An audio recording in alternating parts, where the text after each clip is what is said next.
Okay, so let's dive into this week's numbers, and it's going to be a very interesting look at the stats for this week. You're going to see that there's a pretty dramatic change that occurred, and you're going to start seeing a trend that's happening that's actually kind of surprising considering that we're in the holidays. So let's go ahead and dive into the numbers and look at what's going on. All right, so as always, our orange line is our buyer activity line.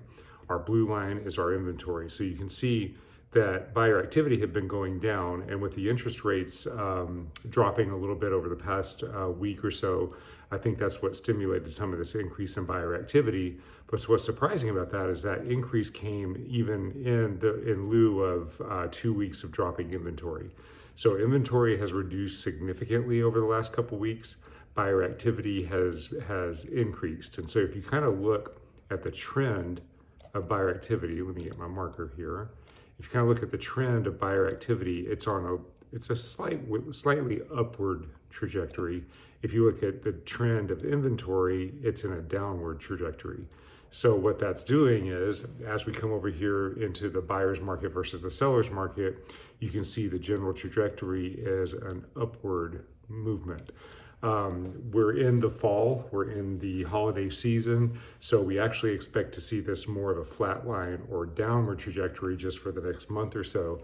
So it's kind of going against what the trends are, which right now is significant because as we go into January and into the spring, we expect that market activity to increase quite a bit. We'll see more inventory, but we'll see a lot more buyer demand. So if we're already trending in a seller's market trajectory, it's probably safe to assume that once we get into January 2024 and start moving into the spring, that we'll start seeing that strength of the seller's market start to appear again. So from a buyer's perspective, this is a good window for you.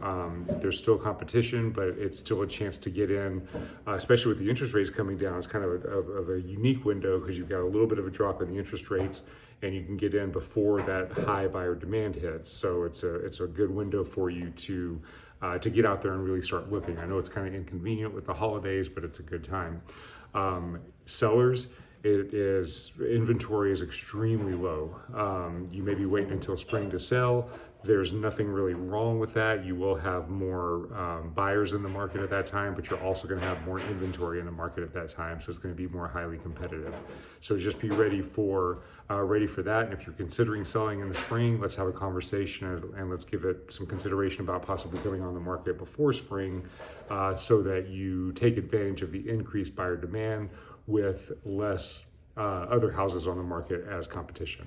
All right, if you have any questions about any of this, please feel free to let us know. Reach out to us, message us, call us, text us, and we will see you on next week's video. Have a great week out there, and stay warm.